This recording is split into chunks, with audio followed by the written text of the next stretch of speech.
Геннадий Гилин Qozon егеті 32 яшьтә махсус хәрби операция башлангач контракт төзеп анда китергә планлаштырган була. Әмма күп документлар җыясы булгач тукталып калам. Бу үзәктә килешүне бер көн эчендә төзеп булганын ишеткәч тәвәккәлләгән.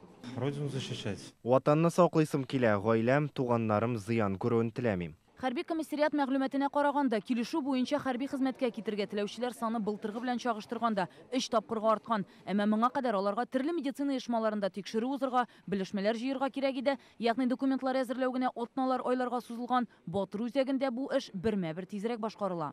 Если раньше это время занимало около 2-3 месяцев. Әгәр дә моңа кадәр хәрби хезмәткә алыну өчен 2-3 ай кирәк булса, хәзер үзәктә 1-2 көн җитә. Мондагы белгечләр кандидатлар белән әңгәмә кыра, шәхси эш аша егетләрнең хәрби белгечлекләрен билгелим. Тимур Сафин үзе дә 3 айлык кенә СВО зонасыннан кайткан.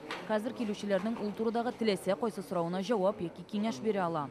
Отвечаю людям на интересующие их вопросы касаемо переднего края. Кешеләрне кызыксындырган сорауларга җавап бирәм. Еш кына алгы сызык турында сорыйлар. Нинди хаталар ясамаска, үзең белән нәрсәләр алып барырга икәнне сөйлим. Үзәк белгечләре кандидатларны төп медицина комиссиясен узырга да үзләре алып бара. Махсус оештырылган яшел коридор буенча аны 1 сәгать ярым эчендә узырга мөмкин. Захотел пойти, пошел. Я думал, дальше будет, на самом деле.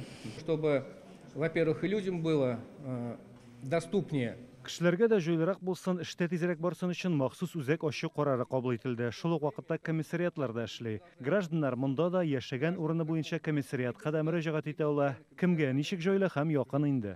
Бу үзәктә көн сайын ким дигәндә 70 кешене кабул итү мөмкинлеге бар. Казан халкы өчен дә, республиканың башка районнарында яшәүчеләр өчен дә ишек ачык. Оборона министрлыгы белән килешү төзергә теләүче чит төбәк вәкилләре дә килә ала. Рания Абдрахманова, Рамил Шайдуллин, Данил Филатов, Яңа гасыр каналы.